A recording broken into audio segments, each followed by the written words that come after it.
मिलितं येन तस्मै श्रीगुरवे नमः।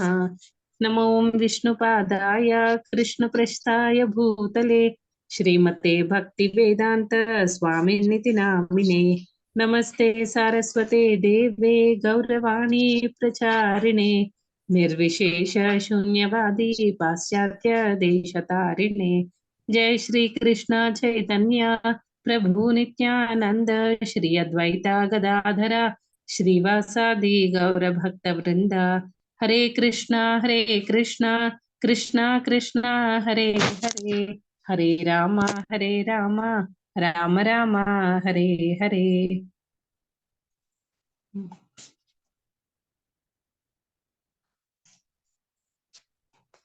ఈరోజు మనం భగవద్గీత 7వ అధ్యాయం భగవద్ విజ్ఞానం నుండి 8-9 శ్లోకాలు చూద్దామండి. 8వ శ్లోకం.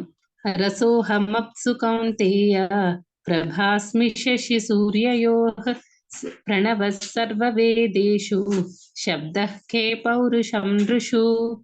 రసోహమప్సు కౌంతేయ ప్రభాస్మి శశి సూర్యయోః ప్రణవః సర్వవేదేషు శబ్దః కే పౌరుషం నృషు. భావము: కౌంతేయ, నీ యందు రుచిని, సూర్యచంద్రుల యందు కాంతిని, నీరు యందు రుచిని, సూర్యచంద్రుల యందు కాంతిని, వేద మంత్రములందు ఓంకారమును, ఆకాశమునందు శబ్దమును, నరుని యందు సామర్థ్యమును నేనే అయి ఉన్నాను. 9వ శ్లోకం. పుణ్యో గంధ పృథివ్యాం చ తేజశ్చాస్మి విభావసౌ జీవనం సర్వభూతేషు తపశ్చాస్మి తపస్విషు. భావము: నేను భూమి యొక్క ఆద్యమైన సుగంధమును, అగ్నియందు ఉష్ణమును, జీవుల యందు ప్రాణమును, తపస్సుల యందు తపస్సును అయి ఉన్నాను. ఈరోజు మనం 8-9 శ్లోకాలు చూద్దామండి. 8వ శ్లోకంలో అసలు ఏం చెప్తున్నారు మనకి?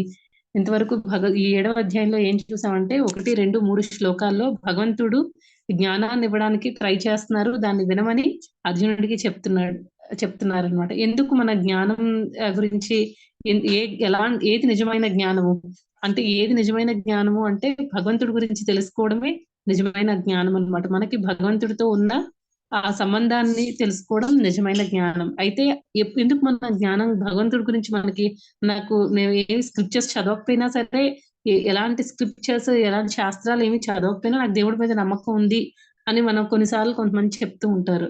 అయితే అలాంటి నమ్మకం ఏమవుతుందంటే, చాలా ఎవరైనా మనకు ఫిలాసఫీ, మనం భగవంతుడి గురించి కరెక్ట్ గా అర్థం చేసుకొని భగవంతుడికి సంబంధించిన జ్ఞానాన్ని మనం సంపాదించుకొని అలా మన నమ్మకం ఏమవుతుందంటే ఇంకా స్ట్రాంగ్ అవుతుంది అనమాట. అందరికీ భగవంతుడి మీద నమ్మకం ఉంటుంది. కాకపోతే ఏంటంటే అది ఇంకా స్ట్రాంగ్ అవ్వాలి.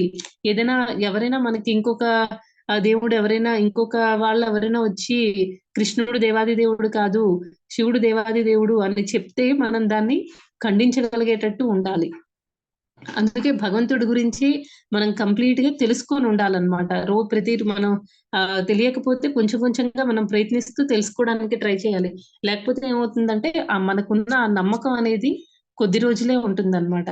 వేరే ఇంకెవరైనా వచ్చి ఇంకేదైనా చెప్తే మనం అటువైపు వెళ్ళిపోతాం. అందుకే భగవంతుడి గురించి మనం సమగ్రంగా అర్థం చేసుకోవాలి, బాగా అర్థం చేసుకోవాలి. అయితే భగవంతుడు అనంతుడు అన్నమాట. ఆయన్ని ఎలా అర్థం చేసుకోవాలి అంటే బుక్స్ చదివితే మనకి అర్థమవుతుంది అని అనుకోకూడదు. ఎందుకంటే ఆయన అర్థం చేసుకోవాలి అంటే ఓన్లీ భక్తి ద్వారా మాత్రమే ఆయన్ని అర్థం చేసుకోగలుగుతాం. అయితే 1, 2, 3 శ్లోకాల్లో అర్జునుడికి భగవంతుడు ఏం చెప్తున్నారు అని అంటే, నా గురించి విను, అర్థం చేసుకో, నా నుంచి నాకు సంబంధించిన ఇన్ఫర్మేషన్ అంతా తెలుసుకో, నాలెడ్జ్ ని పెంచుకో, దానివల్ల నీ నమ్మకం అనేది, ఆ ఫెయిత్ అనేది, విశ్వాసం అనేది స్ట్రాంగ్ అవుతుంది అనే విషయాన్ని చెప్తున్నారనమాట. నెక్స్ట్ 4-12 శ్లోకాల్లో ఏంటంటే భగవంతుడు ఆయన సంబంధించిన భౌతిక తర్వాత ఆధ్యాత్మిక శక్తులన్నిటి గురించి ఆయన వివరిస్తున్నారు. అయితే ఈ భగవంతుడికి సంబంధించిన శక్తులు అవన్నీ ఎందుకు మనం తెలుసుకోవాలి అని అంటే, భగవంతుడు ఏం చెప్తున్నారండి భగవద్గీత 9వ అధ్యాయం 14వ శ్లోకంలో, సతతం కీర్తయంతో మాం ఏ జనా సతతం కీర్తయంతో మాం యదంతశ్చే దృఢవ్రతాః నమస్యంతశ్చ మాం భక్త్యా నిత్యయుక్త ఉపాసతే అని చెప్తున్నారు. మనం భగవంతుడిని ఎప్పుడు కీర్తిస్తూనే ఉండాలి. భగవంతుడిని సతతం కీర్తయంతో మాం, ఎప్పుడు కీర్తిస్తూ ఉండాలి. తర్వాత మనం ఏం చేయాలంటే యతంతశ్చ దృఢవ్రతాః, మనం ఆయన గురించి తెలుసుకోవడానికి, ఆయనకి పూజించడానికి మనం ఎంతో స్ట్రాంగ్ డిటర్మినేషన్ తో ఉండాలన్నమాట. దృఢ నిశ్చయంతో ఉండాలి. ఎలా అయినా సరే నేను దృఢ నిశ్చయంతో ఉండి భగవంతుడిని తెలుసుకోవడానికి మన ప్రయత్నం అనేది మనం చేస్తూ ఉండాలి. అంటే మన ప్రయత్నం అనేది చాలా స్ట్రాంగ్ గా ఉండాలి అనే విషయాన్ని చెప్తున్నారు. నెక్స్ట్ ఇంకా ఏమంటున్నారు, నమస్యంతశ్చ మాం, నన్ను నమస్కరించు అనే విషయం చెప్తున్నారు. భగవంతుడిని మనం పూజించాలి, అర్చించాలి అనే విషయాన్ని చెప్తున్నారు. అలాంటప్పుడు ఏమో భక్త్యా నిత్యయుక్త ఉపాసతే, ఎప్పుడు కూడా భగవంతుడిని మనం భక్తితో ఆ ఆ, ఉపాసతే అంటే పూజించడం అన్నమాట. భక్తితో భగవంతుడిని మనం ఎప్పుడు పూజిస్తూ ఉండాలి. అతని నామాన్ని ఎప్పుడు జపిస్తూ ఉండాలి. తర్వాత మనం ఎప్పుడు కంటిన్యూస్ గా అంటే కన్సిస్టెంట్ గా ఎలాంటి ఒకసారి బాగా చేసి ఒక రోజు బాగా చేయకుండా అలా కాకుండా మనం కన్సిస్టెంట్ గా ఎప్పుడు ఒకేలాగా అలా ట్రై చేస్తూనే ఉండాలన్నమాట. ఇంక మనం ఎప్పటికప్పుడు చెక్ చేసుకుంటూ ఉండాలి భక్తిలో మనం ముందుకు వెళ్తున్నామా లేదా అని. తర్వాత భగవంతుడికి మనం భక్తితో నమస్కారాలు సమర్పించాలి. తర్వాత భగవంతుడిని మనం ఆరాధించాలన్నమాట. ఇవన్నీ కూడా చేయమని చెప్తున్నారు. ఇవన్నీ చెయ్యాలి అని అంటే మరి ఆయన ఎక్కడున్నారు ఆ విషయాన్ని కూడా మనకి 9వ అధ్యాయం 4వ శ్లోకంలో చెప్తున్నారు అనమాట. ఏం చెప్పారు, మయా తతమిదం సర్వం జగదవ్యక్త మూర్తిన అని చెప్తున్నారు. ఆయన ఎక్కడున్నారంట, ఆయన సర్వవ్యాపి, అన్ని మొత్తం ఆయన అవ్యక్త రూపంలో జగదవ్యక్త మూర్తిన, ఆయన మొత్తం ఈ జగత్తంతా ఆయన వ్యాపించి ఉన్నారనమాట. ఒక దగ్గర ఉన్నారు, ఒక దగ్గర లేరు అని కాదు, అన్ని ప్లేస్ లో కూడా ఆయన సర్వవ్యాపి, మొత్తం ఆయన అవ్యక్త రూపంలో మొత్తం ఈ జగత్తు అంతా కూడా వ్యాపించి ఉన్నారు అనే విషయాన్ని భగవంతుడు చెప్తున్నారు. అయితే మనం ఈ ఆ అయితే భగవంతుడి ఇవన్నీ భగవంతుడి ఎనర్జీస్ అవన్నీ మనం ఎందుకు అర్థం చేసుకోవాలి అని అంటే, మరి భగవంతుడే కదా ఎప్పుడు మీరు నన్ను కీర్తించండి, నాకు నమస్కారం చేయండి, నాకు మీరు ఈ భౌతిక బంధనాల్లో చిక్కుకుని ఉన్నారు, ఈ జన్మ మృత్యు సైకిల్లో ఉండి మీరు చాలా బాధలు అనుభవిస్తున్నారు, దాని నుంచి బయటికి రావాలి అంటే నాకు వర్షిప్ చేయండి అని చెప్తున్నారు. ఎప్పుడు తలుచుకోమంటున్నారు. భాగవతం ఏం చెప్తుందండి, భాగవతం ఏం చెప్తుందంటే ఎప్పుడు మనం ఆ భగవంతుడి కీర్తన చేస్తూ ఉండి తర్వాత ఆ భగవంతుడి కథని మనం ఎప్పుడు వింటూ ఉంటే ఏమవుతుంది, మనకు ఆ స్మరణం అనేది వస్తుంది అని చెప్తున్నారు అనమాట. అయితే ఆ స్మరణ అనేది రావాలి అని అంటే మనం ఎప్పుడు కీర్తిస్తూ ఉండాలి. ఏ రకంగా మనం స్మరించుకోవాలి అనేది మనకి ఈ 8-9 శ్లోకాల్లో, ఇంకా తర్వాత వచ్చే 11-12 శ్లోకాల్లో కూడా కంటిన్యూషన్ అన్నమాట చెప్తున్నారు. ఆ అయితే ఇప్పుడు భాగవతం ఏం చెప్తుంది అంటే, శృణ్వతాం స్వగతా కృష్ణ పుణ్యశ్రవణ కీర్తనం హృదయంతస్థోహి అభద్రాన్ని విధునోతి సుహృత్ సతాం అని చెప్తున్నారు. ఎప్పుడు మనం ఆ భగవంతుడి యొక్క కథని, తర్వాత భగవంతుడి యొక్క ఆ గ్లోరీస్ ని, భగవంతుడి యొక్క ఆ లీలల్ని, వాటన్నిటిని మనం ఎప్పుడు అలాగా మనం వింటూ ఉండాలన్నమాట. వింటూ ఉండాలి. తర్వాత ఆయన గుణగణాల్ని వాటన్నిటిని మనం కీర్తిస్తూ ఉండాలన్నమాట. అలా చేస్తే ఏమవుతుంది, మన హృదయంలో ఉండే అభద్రాలు అన్ని, అంటే మన హృదయంలో ఉండే ఆ కల్మషాలన్నీ కూడా అన్ని కల్మషాలు పోతాయి అన్నమాట. పోయి ఏమవుతుంది, విధునోతి అంటే మన హార్ట్ క్లీన్స్ అవుతుంది, క్లియర్ అవుతుంది అనమాట, క్లీన్ అవుతూ ఉంటుంది. మనం అలా భగవంతుడి కథ వింటూ ఉండడం వల్ల చెవుల ద్వారా అది మన హృదయంలోకి వెళ్ళి మన హృదయంలో ఉండే అన్ని అనర్థాలని కూడా ఆ భగవంతుడి నామము, రూపము, తర్వాత భగవంతుడి లీలలు, వీటన్నిటి గురించి మనం పదే పదే గ్లోరిఫై చేయడం వల్ల మన హృదయంలో ఉండే ఆ అనర్థాలన్నీ కూడా క్లియర్ అయిపోతాయి అని చెప్తున్నారు. అయితే ఇవన్నీ అవ్వకుండా అవ్వదా అంటే, ఇంకా మామూలుగా అయితే మన ఇంద్రియాలతో ఇవన్నీ ఎందుకు చేయాలి, భగవంతుడు నామాన్ని ఎందుకు తీసుకోవాలి అని అంటే, అది కూడా భగవంతుడు ఈ భక్తుల సాంబత సింధులో చెప్తున్నారనమాట. అంటే ఈ 8, 9, 10, 11 ఈ శ్లోకాలన్నీ ఏంటంటే భగవంతుడిని మన నిరంతరం స్మరించుకోవాలి అని చెప్తున్నారు కదా. ఏది చూసినా మనం భగవంతుడిని గుర్తు తెచ్చుకోవాలి. ఇప్పుడు మనకి ప్రాక్టికల్ గా కూడా ఎన్నో సార్లు మనం ఈ టాపిక్ వచ్చినప్పుడు ఎలా అండి కుదురుతుంది, ఎలాగా ఇప్పుడు మనం ఆఫీస్ వర్క్ చేసేటప్పుడు మనకు గుర్తురాదు, ఆఫీస్ టెన్షన్ లో ఉండి మనం మర్చిపోతాము. లేకపోతే ఒక్కొక్కసారి మన అంతవరకు బాగా అన్ని చేసినా మన పిల్లలు ఏదైనా మనం బాగా భక్తిలో బాగా చేస్తున్నాం, బాగుంది నేను బాగా చేసుకుంటున్నాను అని అనుకుంటాము. అదే టైంలో మన పిల్లలు ఏదైనా మనల్ని డిస్టర్బ్ చేయొచ్చు, లేకపోతే ఇంట్లో ఏదైనా విషయాలు ఏదైనా జరిగి మనం డిస్టర్బ్ అవుతాం. అలాంటప్పుడు గుర్తురాదు కదా, ఎలా మనం గుర్తు తెచ్చుకోవాలి అని అంటే భగవంతుడు దానికి ఇవన్నీ చెప్తున్నారనమాట. ఏది జరుగుతున్నా సరే, మన లైఫ్ లో మంచి జరిగినా చెడు జరిగినా ఏది జరుగుతున్నా సరే మనం భగవంతుడి హ్యాండ్ ఉంది అందులో అనే విషయాన్ని మనం అర్థం చేసుకోవాలి. అది మనకి అంటే మనకు ఆల్రెడీ ఉన్న నమ్మకాన్ని ఇంకా స్ట్రాంగ్ చేయడానికి ఇవన్నీ మనం ఎలా భగవంతుడిని గుర్తు తెచ్చుకోవాలి, స్మరణ ఎలా చేయాలి అనే విషయం గురించి ఈ శ్లోకాల్లో చెప్తున్నారనమాట. అయితే ఈ భక్తి రసామృత సింధులో ఏం చెప్తున్నారంటే అత శ్రీకృష్ణ నామాది న భవేత్ గ్రాహ్యం ఇంద్రియై అని చెప్తున్నారు. అయితే భగవంతుడు నామాది, భగవంతుడి నామ ఆది అంటే మొదలుగునవి. ఇంకా అంటే ఏంటి, భగవంతుడి నామము గుణము, తర్వాత భగవంతుడి లీలలు, తర్వాత భగవంతుడి రూపము, ఇవన్నీ వేరు కాదు, అన్ని భగవంతుడే. ప్రతిదీ కూడా భగవంతుడినే రిప్రజెంట్ రిప్రజెంట్ చేస్తున్నాయి అన్నమాట. అలాంటప్పుడు ఇవన్నీ మనం గుర్తు తెచ్చుకోవాలి అని అంటే, భగవంతుడి గురించి మనం తెలుసుకోవాలి అంటే నా భవే గ్రాహ్యం ఇంద్రియ, గ్రాహ్యం అంటే గ్రహించడం, అవగాహన చేసుకోవడం. మన ఇంద్రియాలతో మనం భగవంతుడిని అర్థం చేసుకోలేము అనే విషయాన్ని చెప్తున్నారనమాట. మరి ఎలా అర్థం చేసుకోవాలి భగవంతుడిని అంటే సేవోన్ముఖే జిహ్వాదో స్వయం ఏవ స్ఫురతి అధహ అని చెప్తున్నారు. సేవ ద్వారానే మనం భగవంతుడిని అర్థం చేసుకోవాలి. అయితే 8-9 శ్లోకాల్లో ఏదైతే చెప్తున్నారో అది స్మరణ అంటున్నాం. ఆ స్మరణ కూడా నవవిధ భక్తిలో ఒక రకం అన్నమాట, ఒక రకం. ఆ అయితే ఈ అది మనం ఎలాగ నిరంతరం స్మరించుకోవాలి అంటే భగవంతుడికి సేవ చేయాలి. ఆ సేవ అనేది ఎలా స్టార్ట్ అవుతుందండి, ఒకటి ఆ మనం పదే పదే భగవంతుడి గురించి వినడము, తర్వాత నాలుకతో జిహ్వాదవ్ అంటున్నారు ఈ శ్లోకంలో. నాలుకతో స్టార్ట్ అవుతుంది అని చెప్తున్నారు. నాలుకతో ఎలా స్టార్ట్ అవుతుంది, మనం ఏదైనా మాట్లాడేటప్పుడు మన అనవసరమైన విషయాలు మాట్లాడకూడదు అనమాట. ఏ రకంగా అయితే ఆ ఆ ఈ తాబేలు అవసరమైనప్పుడు దాని లిమ్స్ అన్నిటిని, దాని అవయవాలన్నిటిని బయటికి తీసి నడుస్తుంది అనమాట. ఎప్పుడైతే దానికి ఏదైనా ప్రమాదం ఉంది అని అనిపించినప్పుడు వెంటనే దాని ఆర్గన్స్ అన్నిటిని లోపలికి పెట్టేసుకొని అలా ఉండిపోతుంది అనమాట, కదలకుండా.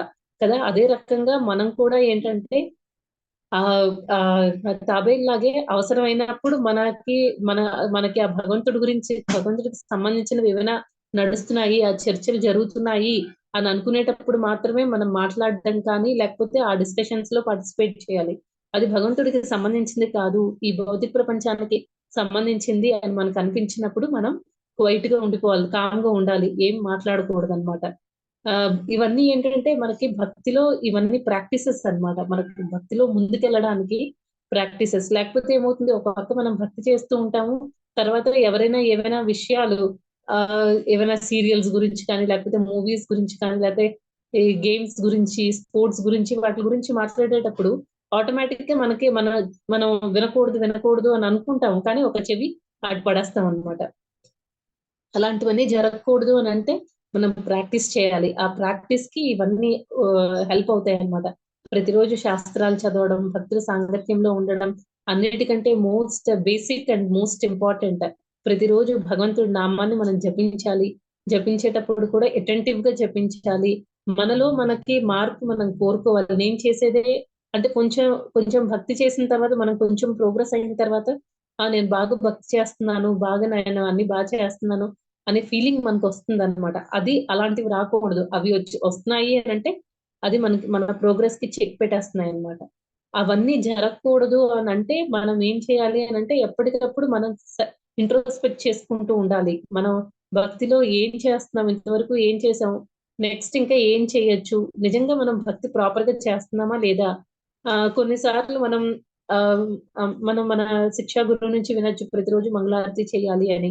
కానీ ఒక రోజు చేస్తున్నాం, ఒక రోజు స్కిప్ అవ్వడం కానీ లేకపోతే గౌరఆరతి చేయాలి, అది కూడా స్కిప్ అవ్వడం. టైం లేకపోతే అది వేరే విషయం, కానీ టైం ఉండి కూడా మనం వేరే అనవసరమైన విషయాల్లో మనం ఎక్కువ ఆలోచించి అవసరమైనది అంటే భక్తికి సంబంధించిన మనం వదులుకునే పరిస్థితిలో ఉన్నాము అని అంటే అది మనం ప్రోగ్రెస్ తో ప్రోగ్రెసివ్ గా లేనట్టే. అలాంటివన్నీ మనం చెక్ చేసుకోవాలి. ఎక్కడెక్కడ మనకి ఎక్కడెక్కడ మనం టైం సేవ్ చేసుకోవచ్చు, ఆ టైం ని మనం కృష్ణ సర్వీస్ లో ఎలాగా యూటిలైజ్ చేయాలి అని మనం ఎప్పుడు చెక్ చేసుకుంటూ మనం మనల్ని మనం మార్పు చేస్తూ ఉండాలన్నమాట, చేంజ్ చేసుకుంటూ ఉండాలి. లేకపోతే ఏమవుతుందంటే కొన్ని రోజులు బాగా చేస్తాము, తర్వాత మళ్ళీ పడిపోతూ ఉంటాం. మనలో ఏమైనా అనర్థాలు ఉన్నప్పుడు మనం మనకంటే సీనియర్స్ తో వాటిని డిస్కస్ చేసి ఎలాగా మనం దాని నుంచి బయటపడాలి ఇవన్నీ ఆలోచించాలి. ఇవన్నీ మనం కంపల్సరీ చేయాలన్నమాట.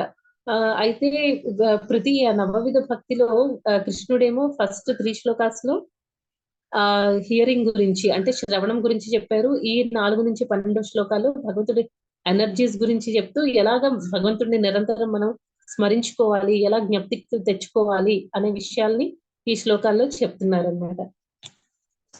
అయితే ఇంకొకటి మనం ఈ ఇక్కడ ఏం చెప్తున్నారంటే రసోహం అప్సు కౌంతేయ, రసోహం వాటర్ లో రుచి, రస అంటే రుచి, ఆ రుచి ఎవరు అని చెప్తున్నారు, నేనే అనే విషయాన్ని చెప్తున్నారు అనమాట. నీటి యందు రుచిని, సూర్యచంద్రుల యందు కాంతిని, వేద మంత్రములందు ఓంకారమును, ఆకాశం నందు శబ్దమును, నరుని యందు సామర్థ్యమును నేనే అయి ఉన్నాను అని చెప్తున్నారు. అయితే ఇప్పుడు వాటర్ అనేది మనకి చాలా చాలా ఇంపార్టెంట్ ఎలిమెంట్ అన్నమాట. కొన్ని రోజులు మన ఆహారం తీసుకోకుండా ఉండగలమేమో, కానీ ప్రతి ప్రాణికి కూడా నీరు అనేది చాలా చాలా ఇంపార్టెంట్. అయితే ఆ నీటిలో ఉంటే ఆ రుచిని నేనే అని భగవంతుడు చెప్తున్నారు అనమాట. అంటే ఎప్పుడైనా మనం వాటర్ తాగుతున్నప్పుడు మనకు బాగా దాహంగా ఉందనుకోండి, అలాంటప్పుడు ఏంటి, మనకి కంపల్సరీ ఆ వాటర్ కావాలి. ఆ టైంలో వాటర్ తాగినప్పుడు మనకి ఆ వాటర్ చాలా టేస్టీగా అనిపిస్తుంది అనమాట. అయితే ఆ నీటిలో ఉండే ఆ రుచిని మనం అంటే నీరు తాగుతుండేటప్పుడు ఆ రుచిని మనం ఆస్వాదించేటప్పుడు భగవంతుడిని గుర్తు తెచ్చుకోగలగాలి. కృష్ణుడు మనకి అంటే ఆయన ఇచ్చారు, అందుకే మనకి ఆ నీరు దొరికింది అనే విషయాన్ని మనం అర్థం చేసుకోవాలి. అయితే ఇక్కడ ఇచ్చిన కొన్ని విషయాలు, ఇప్పుడు సూర్యచంద్రుల నుంచి మనకి కాంతి వస్తూ ఉంటుంది. యాక్చువల్ గా కాంతి అనేది సూర్యచంద్రులకి ఎక్కడి నుంచి అండి వస్తుంది? ఎక్కడి నుంచి అంటే భగవంతుడి దగ్గర నుంచి వచ్చే ఆ జ్యోతి ఉంటుంది కదా, భగవంతుడి బ్రహ్మ నిఫల్జెన్స్, ఆ బ్రహ్మజ్యోతి, దాని నుంచి సూర్యుడికి ఆ శక్తి అనేది వస్తుంది అనమాట, సూర్యచంద్రులకి. ఆ విషయాన్ని మనం గ్రహించుకోవాలి. తర్వాత ఇంకా ఏం చెప్తున్నారు, వేద మంత్రాల్లో అన్ని ప్రణవ మంత్రమైన ఓంకారం కూడా భగవంతుడే అని చెప్తున్నారు. నెక్స్ట్ ఇంకా ఆకాశం నుంచి వచ్చే శబ్దము, అది కూడా దానిలో కూడా మనం భగవంతుడిని చూడాలి అని చెప్తున్నారు. ఇంకా చాలా మంది టాలెంటెడ్ పీపుల్ ఉంటారు, కొంతమంది పెద్ద పెద్ద ఇండస్ట్రియలిస్ట్స్ ఉంటారు, కొంతమంది పెద్ద సైంటిస్టులు ఉంటారు. వాళ్ళు సొసైటీకి చాలా చాలా చేస్తూ ఉంటారు అనమాట, ఈ సమాజానికి. వాళ్ళల్లో ఉండే ఆ శక్తి, కొంతమంది చాలా తెలివిగా ఉంటారు, కొంతమంది బాగా పెయింటింగ్లు వేస్తారు, బాగా పాడగలుగుతారు, కొంతమంది మాతాజీలు బాగా కుకింగ్ చేస్తారు.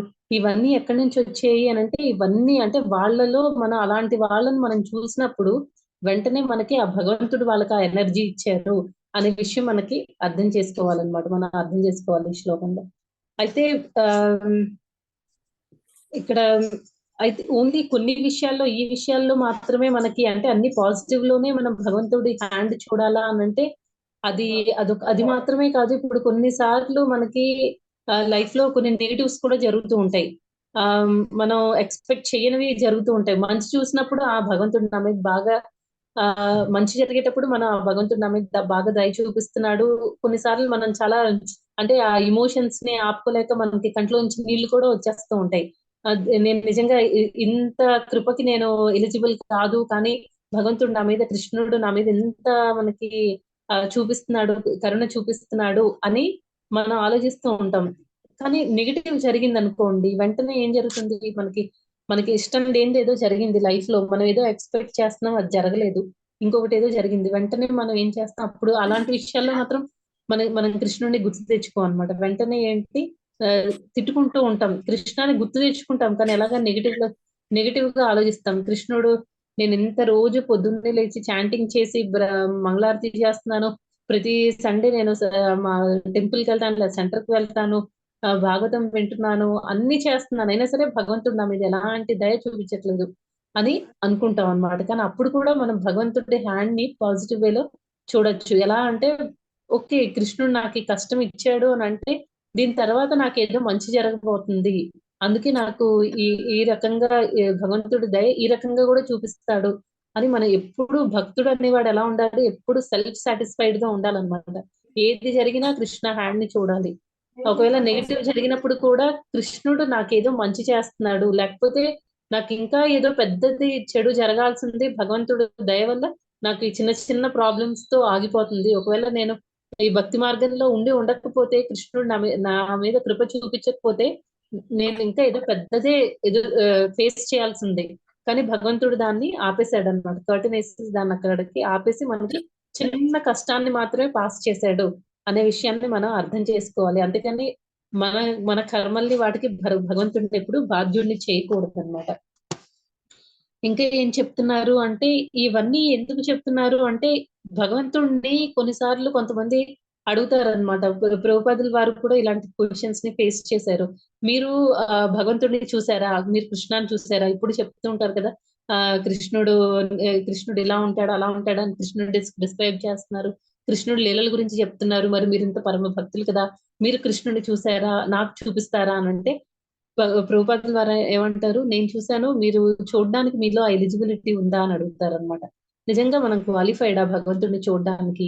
ఎందుకంటే మనలో చాలా కల్మషాలు ఉన్నాయి. కృష్ణుడు చాలా చాలా ప్యూర్ అన్నమాట. మనం ఆయన గురించి ఇంత ప్యూర్ అని చెప్పడానికి కూడా, ఆయన అంత పవిత్రంగా ఉండే కృష్ణుడిని మన మన ఇంద్రియాలు అపవిత్రము, మనలో ఎన్నో అనర్థాలు ఉన్నాయి. ఆ తర్వాత మనం ఈ భౌతిక బంధనాల్లో చిక్కుకొని ఎప్పుడు ఒక్కొక్కసారి కృష్ణుడు చెప్పే ఏ క్వాలిటీస్ కూడా మనలో లేవు. అలాంటప్పుడు మనం భగవంతుడు నిజంగా దగ్గరికి మన ఎదురుగా వచ్చినా సరే గుర్తుపట్టేంత బుద్ధి, తెలివి, తర్వాత ఆ మంచి మనసు అవేం మనకి లేవు. మనలో మొత్తం కల్మషాలతో పేరుకుపోయి ఉన్నాయన్నమాట. అలాంటప్పుడు మనకున్న ఇంద్రియాలతో మనం ఎలా భగవంతుడిని అర్థం చేసుకుంటాం? అర్థం చేసుకోలేము అన్నమాట. అందుకని ఏం చెప్తున్నారు భగవంతుడు, ఆ భగవంతుడిని మనం అర్థం చేసుకోలేం కాబట్టి మనం ఏది చేసినా సరే, కానీ మనం భగవంతుడి గురించి తెలుసుకోవాలి. ఆ ప్రాక్టీస్ అనేది చేయాలన్నమాట. రోజు వినడము, తర్వాత శ్రవణము, కీర్తనం చేయడము, భగవంతుడిని స్మరించుకోవడం, ఇవన్నీ చెయ్యాలి. ఆ లేకపోతే ఏమవుతుందంటే భగవంతుడిని మనం ఎలా స్మరించుకోవాలి? భగవంతుడిని జస్ట్ మన కళ్ళతో చూడడం కాదు, మనం ఇవన్నీ వింటూ కూడా భగవంతుడిని మనం ఎక్స్పీరియన్స్ అవ్వచ్చు అనమాట. ఇప్పుడు వాటర్ తాగేటప్పుడు ఆ వాటర్ రుచిని మనం ఆస్వాదిస్తూ ఉంటాం కదా, దానిలో మనం భగవంతుడిని దర్శించుకోవచ్చు అనమాట. ఆ రకంగా దర్శనం అనేది చెప్తున్నారు ఇక్కడ. భగవంతుడిని మనం డైరెక్ట్ గా మనకున్న ఇంద్రియాలతో మనం చూడలేము. బట్ స్టిల్ మనం ఏంటంటే ఈ ఇవన్నీ ఈ భగవంతుడు నేను ఇక్కడ ఉన్నాను, దీనిలో ఉన్నాను అని భగవంతుడు చెప్తున్నారు కదా, అలా చెప్పేటప్పుడు నిజంగా మనం ఆ పని చేసేటప్పుడు మనం we can experience the lord అనమాట. మనం భగవంతుడిని ఎక్స్పీరియన్స్ అవ్వచ్చు. డైరెక్ట్ గా చూడలేకపోతే భగవంతుడి దర్శనం మనకి అవుతుంది. ఇంకా ఏం చెప్తున్నారంటే, ఇక్కడ నిరాకారవాదులు తర్వాత సాకారవాదుల గురించి చెప్పారు. నిరాకారవాది అయిన వాడు నీటి రుచి ద్వారా దాని యందు భగవానుని ఉనికిని గాంచగా, ఆ రుచి ద్వారా భగవంతుడు గురించి వాళ్ళు తెలుసుకుంటారు. అదే సాకారవాదులు అంటే భక్తులు అనుకోండి, వాళ్ళు ఏం చేస్తారు, వాళ్ళు కృతజ్ఞతలు తెలియజేస్తారనమాట. ఈ రోజు నేను వాటర్ తాగగలిగాను, తాగడానికి నా ఆర్గన్స్ అన్ని పనిచేస్తున్నాయి అని అంటే అది నీ దయ కృష్ణ అని హోల్ హార్టెడ్ గా వాళ్ళు ఆ కృతజ్ఞత చూపిస్తారు, తెలియజేస్తారు అనమాట భగవంతుడికి. అది నిరాకార వాళ్ళు జస్ట్ ఆ ఉనికిని మాత్రం తెలుసుకుంటారు, ఆ భగవంతుడు ఉన్నాడు. ఎందుకంటే వాళ్ళకు కూడా భగవంతుడి మీద నమ్మకం ఉంది.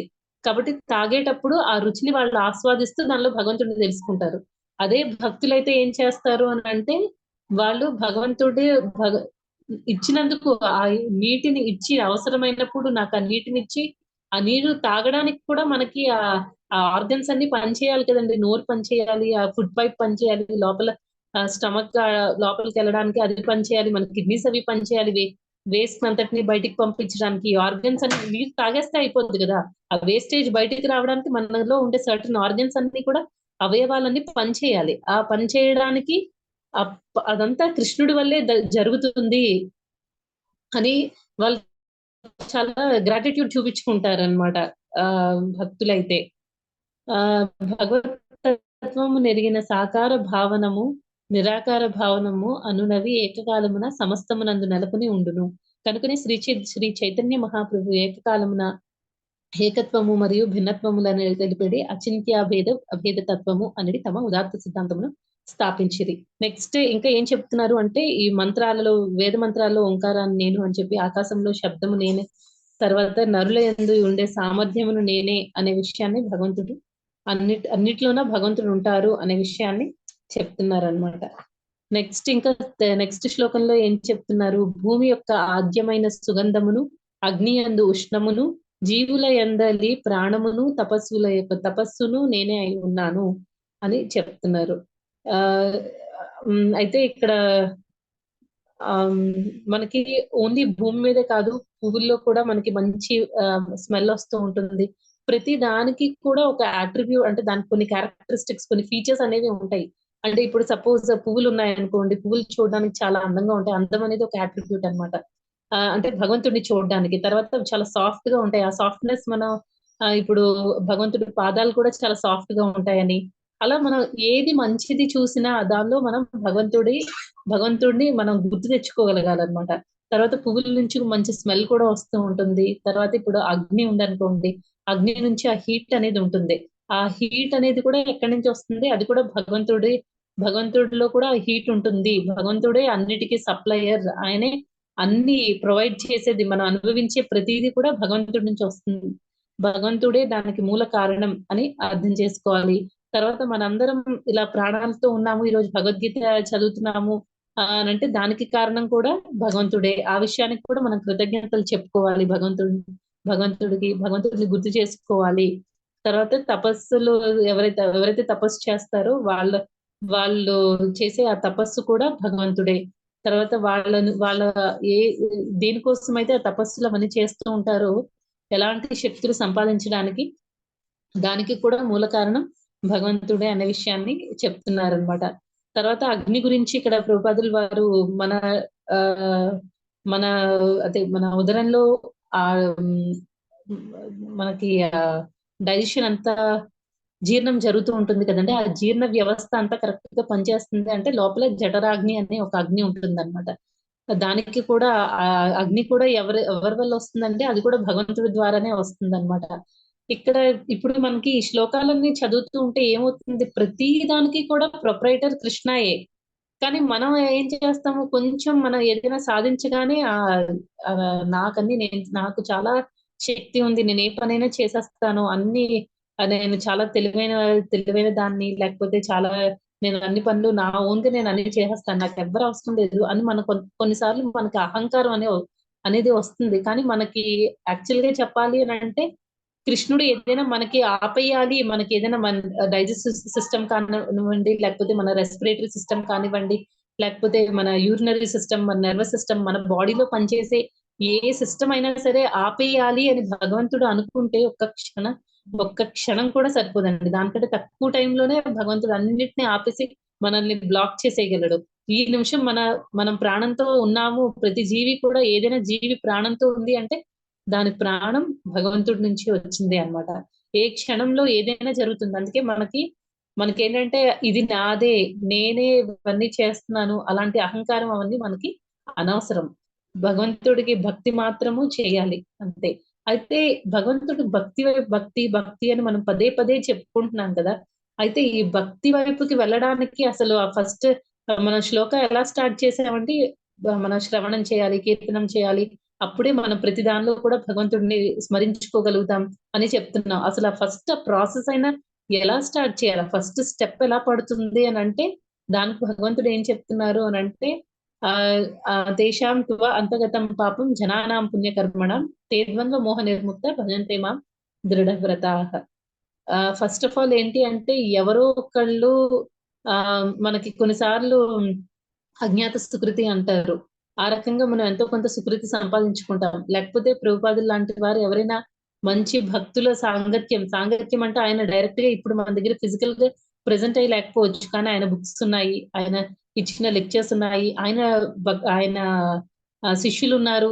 వీళ్ళ సాంగత్యం తీసుకొని, ఆ రకంగా మనం ఇండైరెక్ట్ గా ప్రభుపాదుల వారి సాంగత్యం తీసుకొని మనం, అంటే అదంతా మనకి ఏమంటారు, మనం ఎన్ని పాపాలు చేసున్నా సరే అలాంటి భక్తుల యొక్క సాంగత్యం ఒక్కసారి మనకి దొరికినా సరే మనకు అది ఫస్ట్ స్టెప్ అన్నమాట భక్తిలో.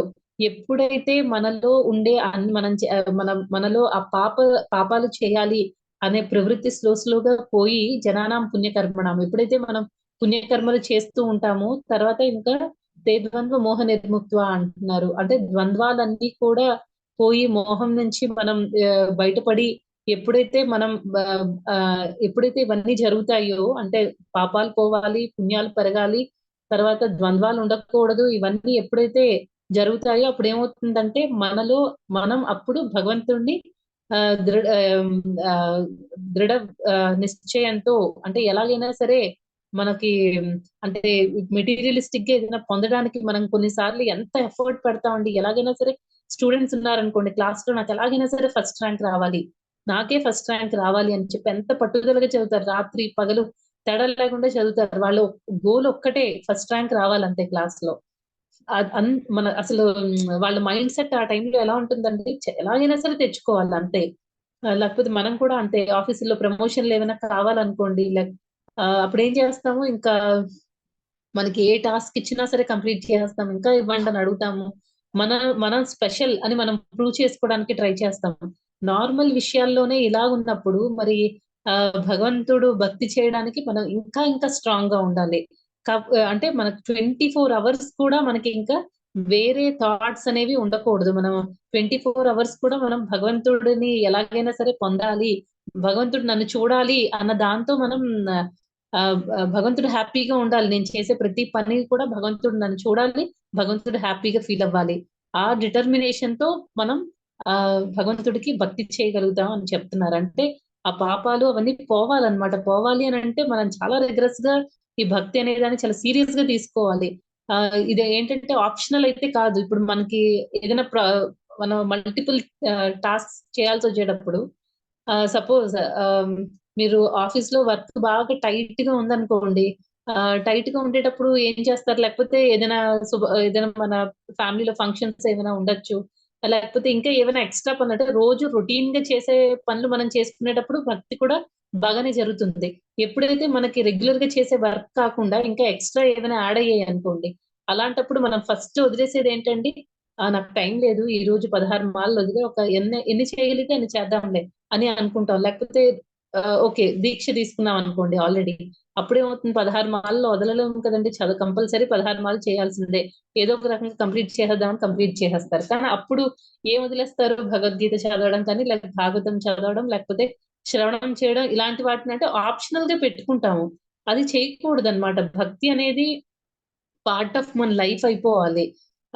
సపోజ్ ఇప్పుడు మనం రోజు బ్రష్, స్నానాలు అవన్నీ చేస్తూ ఉంటాం కదా, అవి స్కిప్ చేయము. మనకి ఒంట్లో బాగున్నా బాగాలేకపోయినా, మనకి ఎక్స్ట్రా వర్క్ వచ్చినా, లేకపోతే ఏమైనా ఫంక్షన్స్ అటెండ్ అవ్వాల్సి వచ్చినా, ట్రైన్ లో ట్రావెల్ చేస్తున్నా, మోస్ట్లీ కొన్ని మాత్రం మనం వదలట్లేదు, కంపల్సరీ మనం చేస్తున్నాం. కానీ భక్తి దగ్గరికి వచ్చేసరికి దాన్ని ఆప్షన్ లా పెట్టుకుంటాం అనమాట. అది చాలా చాలా రాంగ్. భక్తి మనకి పార్ట్ ఆఫ్ లైఫ్ అయిపోవాలి. ప్రతి యాక్టివిటీ కూడా మనం ఆ ఆ అది డివోషనల్ గా చూస్తూ చేయగలగాలన్నమాట. ఎప్పుడైతే మనం అది ఆ స్టేజ్ కి వస్తామో అది నిజమైన భక్తి అవుతుంది అనమాట. అప్పుడు మనం ప్రోగ్రెస్ అవుతున్నట్టు అవుతుంది. అప్పుడే మనం ప్రతి దానిలో కూడా భగవంతుడిని చూడగలుగుతాము. లేకపోతే ఏమవుతుందంటే ఒక రోజు చేసి ఒక రోజు చేయకుండా అలా అప్ అండ్ డౌన్ అవుతూ ఉంటే భగవంతుడు ఇక్కడ చెప్తున్నారు కదా, ఇవన్నీ మనం ఫాలో అవ్వడం చాలా కష్టం అవుతుంది. నెక్స్ట్ ఇంకా శ్లోకాస్ లో నెక్స్ట్ ఇంకా భగవంతుడు ఆ ఇంకా ఎక్కడెక్కడ మనం భగవంతుడిని చూడొచ్చు, భగవంతుడి హ్యాండ్ ఎక్కడెక్కడ ఉంది, ఎలా చేయాలి భక్తి, వాటన్నిటి గురించి మనం తెలుసుకుందామండి నెక్స్ట్ శ్లోకాస్ లో. ఈ 2 శ్లోకాస్ లో ఏమైనా క్వశ్చన్స్ ఉంటే అడగండి. మాతాజీ అండ్ ప్రభుజీ. హరే కృష్ణ. వాంఛాకల్పతరుభ్యశ్చ కృపా సింధుభ్యో చ పతితానాం పావనేభ్యో వైష్ణవేభ్యో నమో నమః. హరే కృష్ణ. మాతాజీ అండ్ ప్రభుజీ ఏమైనా డౌట్స్ ఉంటే అడగండి, లేకపోతే ఏమైనా కరెక్షన్స్ ఉంటే చెప్పండి మాతాజీ.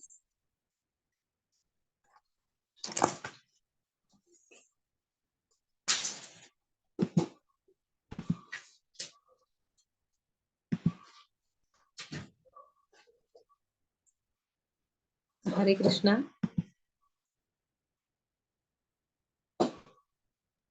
हरे कृष्ण माता जी, दंडवत प्रणाम। హరే కృష్ణ మాతాజీ దండవత్ ప్రణామ్. హరే కృష్ణ మాతాజీ. భగవంతుడు దండవత్ ప్రణామ్. కృష్ణ మాతాజీ దండవత్ ప్రణామ్. హరే కృష్ణ మాతాజీ దండవత్ ప్రణామ్ మాతాజీ. హరే కృష్ణ మాతాజీ హరే కృష్ణ మాతాజీ దండవత్ ప్రణామ్. దండవత్ ప్రణామ్ ప్రభుజీ. హరే కృష్ణ. హరే కృష్ణ మాతాజీ. భగవంతుడు